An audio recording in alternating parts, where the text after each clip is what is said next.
घातलेल्या नगरपालिकेच्या निवडणुकीच्या या कोपरासभेसाठी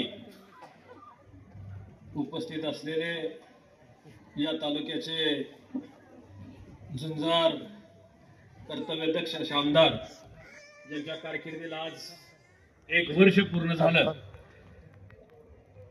आज या कार्यक्रमासाठी उपस्थित असलेले या नगरीचे भावी नगराध्यक्ष सन्माननीय शमशेरदादा, ज्येष्ठ नेते सन्माननीय विकासजी राऊत, फलटण तालुका भारतीय जनता पक्षाचे अध्यक्ष बापूराव शिंदे, आमचे सहकारी मित्र दीपक शिंदे, अनुप भैया, आमचे युवक नेते सन्माननीय धनंजय दादा, जालिंदर सस्ते साहेब, अमोल लवळे, संदीप नेवसे, व्यासपीठावर उपस्थित असलेले बंडू शिंदे, रियाज भाई, उपस्थित असलेल्या समोर उपस्थित सर्व माता भगिनी, माझे बंधू,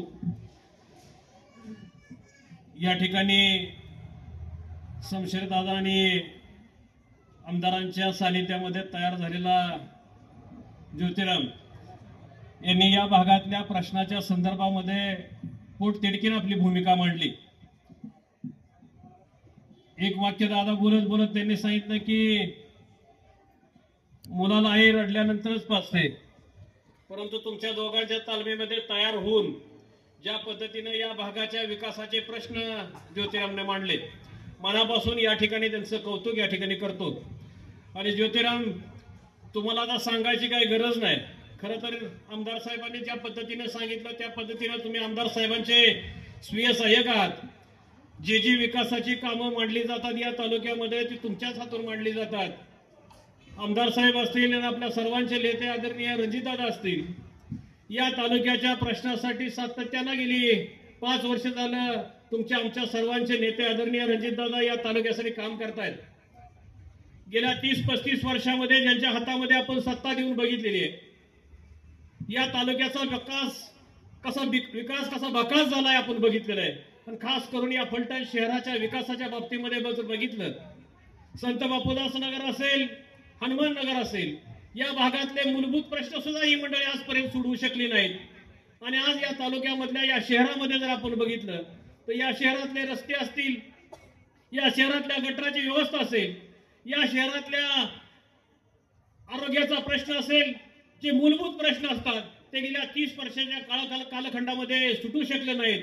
आणि म्हणूनच या तालुक्यामध्ये लोकसभेच्या निवडणुकीमध्ये या तालुक्यानं आदरणीय रणजितदादांना 20,000 मताचं लीड दिलं।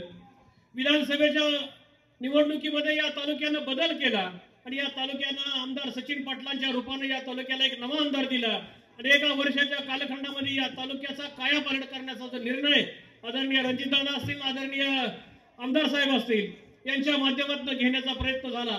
आज आपण पाहतो या शहरामध्ये कोट्यावधी रुपयाचा निधी मंजूर करून आलेला आहे, त्याची सर्व कामं त्याच्या प्रमाणात झालेली आहेत, त्याची मंजुरी कामं चालू आहेत, टेंडर सगळी प्रक्रिया पूर्ण झालेली आहे। आता फक्त त्याची वाट नगराध्यक्ष शमशेरदादांच्या नेतृत्वाखाली येणारं जे पॅनल आहे 27-0 आणि नगराध्यक्ष या तालुक्यामध्ये भारतीय जनता पक्ष आणि महायुतीच्या माध्यमातून या ठिकाणी आता सत्ता येणार आहे।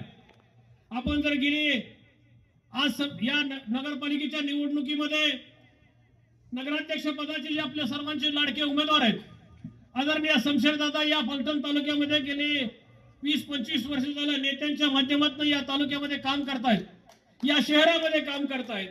आज जरी निवडणूक बघितलं तर एका बाजूला शमशेरदादा आहेत, एका बाजूला राजाचा पुत्र आहे। आज अशी परिस्थिती की शमशेरदादा ज्या भागामध्ये जात आहेत हजारोच्या संख्येने तिथे युवक असतील, महिला असतील त्या ठिकाणी जमत आहेत, कारण या शहराची खऱ्या अर्थानं नाळ त्यांना माहित आहे, या शहराचे मूलभूत प्रश्न काय ते त्यांना माहित आहेत आणि ते सोडवण्यासाठी विरोधी पक्ष नेते असताना या शहरामध्ये जे काम शमशेरदादांनी केलं त्याच माध्यमातून या शहरातल्या जनतेनं शमशेरदादांना डोक्यावर घेण्याचा निर्णय घेतला। आज आपण बघितलं असेल विरोधी पक्षाच्या समोरचा उमेदवार आपल्याला नगराध्यक्षपदात असेल ते कुठं फिरताना आपल्याला दिसतायत का? पण शमशेरदादा मला वाटतं तुमचा दुसरा राऊंड या शहरामध्ये चालू झाला असेल, गावातल्या वाडी वस्तीवर असेल, घराघरामध्ये जाऊन लोकांना समजून सांगतायत की या शहरामध्ये बदल का झाला पाहिजे, या बदलाचं कारण काय। तर या शहराचा बदल करण्यासाठी कैलासवासी इंदुरावजी नाईक निंबाळकरांचे स्वप्न या शहरामध्ये बघितलं होतं त्या शहराचं स्वप्न या त्यांचे दोन्ही सुपुत्र या ठिकाणी आज पूर्ण करताना आपल्याला दिसणार आहेत। या शहरामध्ये कोट्यावधी रुपयाची कामं असतील, तो पालखी महामार्गासारखाचा विषय असेल, तारांगण असेल, स्विमिंग टँक असेल, अनेक विषय या शहरामध्ये आदरणीय रणजितदादा असतील आणि आदरणीय आमदार सचिन पाटील यांच्या माध्यमातून सोडवण्याचा प्रयत्न चालू आहे। माझी आपल्या सर्वांना कळकळीची विनंती आहे, संत बापूदास नगर असेल, हनुमान नगर असेल, या भागामध्ये असणारे दीपक शिंदे असतील, ज्योतिराम असेल, रियाज असतील, माऊली असतील, असे अनेक कार्यकर्ते जे रातून दिवसा या भागातल्या जनतेचा प्रश्न सोडवण्यासाठी आमदारांच्याकडे असेल, दादांच्याकडे असेल, शमशेरदादांच्याकडे सातत्याने सातत्याने हक्काने या भागातले प्रश्न सोडवले जातात। तर याचंच उदाहरण म्हणून या ठिकाणी उपस्थित असलेल्या महिला भगिनी या ठिकाणी आहेत। मग ते बांधकाम कामगारांचे प्रश्न असतील, लाडक्या बहिणीच्या योजना असतील, या माझ्या भागामध्ये कशा आल्या पाहिजेत, या माझ्या भागामध्ये कसे मिळाले पाहिजेत, ही भूमिका घेऊन काम करणारे कार्यकर्ते या भागामध्ये। ज्योतिराम, तुम्ही ज्या मांडलेल्या सगळ्या योजना असतील, जे जे काय प्रश्न तुमचे असतील, ते आगामी येणारी निवडणूक 3 तारखेच्या निवडणुकीनंतर या भारतीय जनता पक्ष आणि महायुतीचं, राष्ट्रवादी पक्षाचं जे आपली सत्ता या ठिकाणी येणार आहे, सत्ता आता येणार आहे, कुठल्या ज्योतिषीची गरज नाही आपल्याला सांगायची, कारण या शहराने बदल केलेला आहे। या शहरातल्या जनतेला आता कळलेलं आहे, जर खऱ्या अर्थानं विकास करायचा असेल तर भारतीय जनता पक्ष आणि राष्ट्रवादी पक्षाच्या माध्यमातून या शहराचा विकास होऊ शकतो।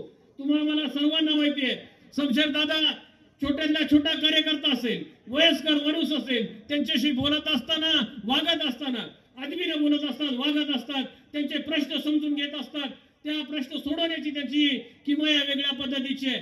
तसेच या वॉर्डमधनं जे उमेदवार उभे आहेत ते अशोक जाधव असतील, कायम आपण त्यांना म्हणत असतो की 24/7, कारण ते सातत्यानं या भागातल्या जनतेसाठी 24/7 सातत्यानं लोकांनी झटत असतात। त्याचबरोबर स्वातीताई भोसले या ठिकाणी दुसऱ्या उमेदवार आहेत, त्यांनाही आपण प्रचंड बहुमताने निवडून द्यावं। त्याचबरोबर या भागामध्ये अनुपही असतील, त्यांची मुलगी असेल, फिरोज अतार असतील, किंवा भारतीय जनता पक्ष आणि महायुतीचे जे उमेदवार असतील ते उमेदवार आपल्याला ताकदीने या ठिकाणी निवडून आणावे लागतील। कमळाच्या चिन्हावर येणाऱ्या 2 तारखेला कमळाच्या चिन्हाचं समोरील बटन दाबून आपण या ठिकाणी या दोन्ही उमेदवारांना आणि नगराध्यक्षाच्या उमेदवारांना भरघोस मताने विजयी करा, एवढीच या ठिकाणी विनंती करतो। थांबतो। जय हिंद, जय महाराष्ट्र।